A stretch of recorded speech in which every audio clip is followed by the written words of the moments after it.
Rajkumar. I'm doing my final MBBS in Stanley Medical College. My question is, why do Muslims in India constantly oppose a common civil procedure code? Why do Muslims in India oppose a common civil procedure code? Thank you, sir. The brother has asked a very good question, that why do Muslims oppose the common civil code? Brother, I am for the common civil code. But that common civil code should be the best code which practically gets result. I am for it. Even if the full Muslims of India are against it, I, Dr. Zakir Naik, is for it, and I would debate. I would be on the platform to discuss logically which is the best code, which is the best law.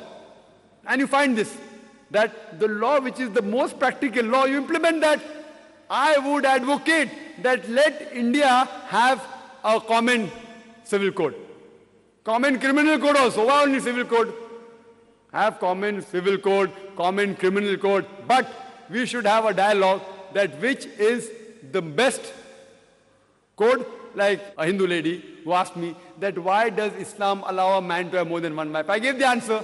People appreciated it. So if you agree with the answer, you'll have to write a common civil code that man is allowed to have more than one wife. There is no other answer for the surplus number of women in the world. There is no other solution. No religion has that solution, though all the religions, there's no religion which says that marry only one, except for the Quran. And I gave an analogy that for hijab, for rape, I give the analogy that the best punishment that you can give, the best punishment you can give, which has the best result, as Islam says, the woman should be dressed up in hijab. The man, whenever he looks at a woman, he should lower his gaze. And after that, if any man rapes a woman, he gets capital punishment, there's death penalty. And I gave the stats of America that according to the FBI report in 1990, 1,756 cases of rape took place every day in the year 1990.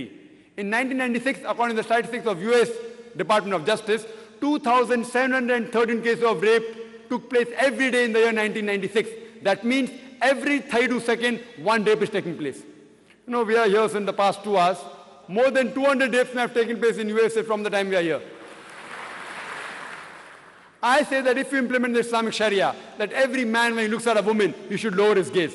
Every woman should wear the Islamic hijab, complete body covered except the face and hands up to the wrist. After that, if any man rapes, he gets capital punishment. I'm asking you the question, will the rate of rape increase? Will it remain the same, or will it decrease? It will decrease the practical law, and this you can see. There was a program on BBC talking about a part of Nigeria which implemented the Islamic Sharia, and they gave the death penalty for rape, and immediately the cases of rape came down. The least rate of rape in any part of the world is in Saudi Arabia. I'm not speaking in favor of Saudi Arabia, but what is right we have to appreciate. And I congratulate L.K. Advani. I remember a couple of years back, in the 1999, in the month of October, he gave a statement, being the Home Minister, that death rap should be given to the rapist. And I congratulate him. He's coming closer to Islam. Maybe the next Home Minister will say that all the women should wear hijab. Hello, Assalamu alaikum. My name is Yashar Payami. I'm from